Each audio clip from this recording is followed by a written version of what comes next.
Bismillah ar-Rahman ar-Rahim. Welcome back. It is exactly 8:52 a.m. News and views on Salam Media. We cross over to Palestine and we're going to be talking with Mohammad Hureini. He is an activist and a human rights defender in youth of the Sumud group from Tuwani village in Masafer Yatta. And we understand that the ethnic cleansing in Masafer Yatta has reached an unbearable level. Mohammad Hureini, Salaam alaikum. Welcome to the program. Walaikum salam. Thank We're, you. so- we're really sorry to hear that things are getting from bad to worse. Can you tell us what's happening on the ground as we speak? Yeah, uh, I mean, since the beginning of the war, the situation here in the West Bank in general and in Masafer Yatta particularly, like, have really getting worse every day. The Israeli settler militias, they benefit from the state of war. Like now, they are the ones ruling here. They are armed and they wear like military uniforms, and since the first day of the war, like they have bulldozed and closed all the entrances of the villages and the entire area around.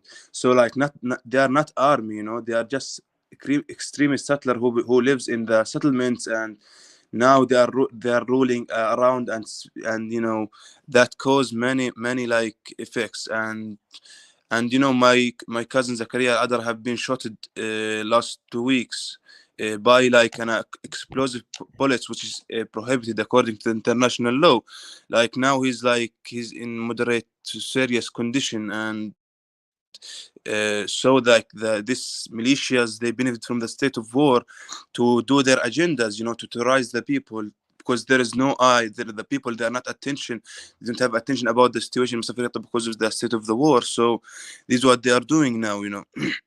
Like complete in siege on Massafer Yatta and all the villages around. And and they demolished agricultural land, and destroy private agriculture fields, causing huge damage, and cutting down many trees. And they attacked people in the middle of the night, and terrorizing them. They steal even their sheep, with their guns. They came at your home, and they take your sheep, and if you speak anything, you will be shot. For example, my land, that it's just away from my home, just 50 meters. If I want to go up, they will immediately, the settler will start to shoot at us. Mm. I'm really sorry to hear that. And we know that there's absolute carnage happening all around. What do you know about the aid trucks that's supposed to be bringing much needed food, medicine, and fuel into Gaza? Um, have you heard whether that's coming through? And do you believe that in your village that you would be able to get some of the aid, the much needed aid? I mean, like, we go to a risky road, to get to have some medicine from the city of that. The nearest city that we have is Yatta, so we just go. We take one car, and we bring for all the entire area in one time, because it's really dangerous to move around. And just because we know just a few, let's say, another roads that we can enter in the city. Otherwise, we can't even reach anything. We cannot have food. There is no, like, we don't have here like any like supplies or some trucks that.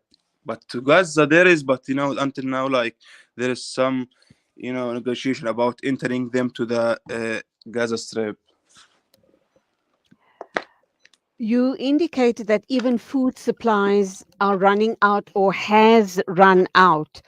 I'm wondering, has the Zionists, have they destroyed all your crops as well? Because last week when I spoke to someone, he indicated to me that farmers are not allowed to go and pick their olives. It is olive picking season, and they're being shot Yeah. at, they're being killed, and their olive groves are being burnt to the ground. Is that a similar situation in the area that you're in? Yeah, like, I mean, if you want to even go to work at your land, not just to pick olives or to if you are just to go or to walk on your land, you will be like chased, and you will be shot by the extremist settlers. So, what do you do for food now that your food supplies have run out? Is there any way at all that you can try and source some food and share it amongst the people in the area? As I said before, we have some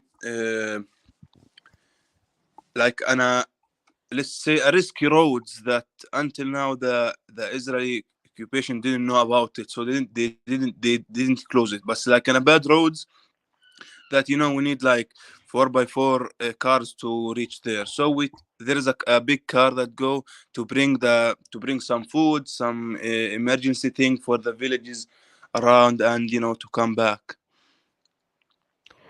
What sort of hope or messages of hope are you receiving in the area that you're living in? Are there any authorities, Palestinian authorities, that are trying to get word through to the people on the ground to say, hang in there, we are with you, things will get better? Do you have such hope, or have you heard such messages coming through to the people in your area?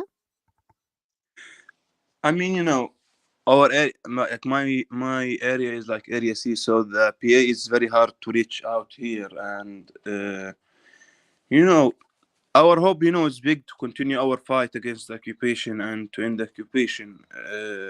I mean, if someone he loses his hope, he will just give up and Mm. stand up. So like we have, we like uh, we grow up under like learning from my father, from our grandfathers, to face all of the hardest periods. Okay, my final question to you, Mohammed, with lots and lots of du'as from here in South Africa and all around the world. The whole Muslim world is making du'a for, Palestine to be and the people to be totally emancipated. But the final question then is, when this genocide started, did you think it was going to be this bad? When Hamas attacked those people at the music festival, did the people of Palestine ever imagine that it was going to go to this length? Or were you prepared for anything and everything coming your way? For sure, we were, because we think that will be more bad, to be honest, because it's the first time that Hamas started the war in the history, and before that, like let's say in 2014, who started the war, between Gaza and the Israeli occupation? The Israeli occupation. So like we see how like the effect of the airstrike in 2014, but now we can see what's going on, like and a quarter, like the uh, the amount of the bombs that get down on Gaza Strip is like a quarter a nuclear bomb, since Mm. the 7th of October. So like it's like causing a huge damage for like the infrastructure, and even for the people who just until now, like about 8,000 people who were killed, and Mm. murdered by the Israeli occupation airstrike. And as far as the resistance fighters are concerned, are they still being very active? Hamas and, the Al Qassam brigades, etc. And do you believe that they are making inroads, that they all are able to also defend themselves? To be honest, like I don't know exactly about like what's going on with like Hamas and Qassam, uh, but like until now, we see like they have the power to defend themselves. Inshallah, Allah make it easy. Allah is the best of planners. Our du'as with you. I hope Inshallah. you and your family and everyone in your area and the whole of Palestine are safe and that this horrendous genocide does end and you can reclaim your stolen land and live in peace and harmony. That's our du'as for you and the rest of the Palestinian people. Mohammad Hureini, an activist and human rights defender, obviously talking to us from Masafer Yatta. Assalamu alaikum to you. Assalamu alaikum. Thank you. Two after 9 o'clock, we'll be crossing over to Zaid Jadwat with the Bulletin of the Morning.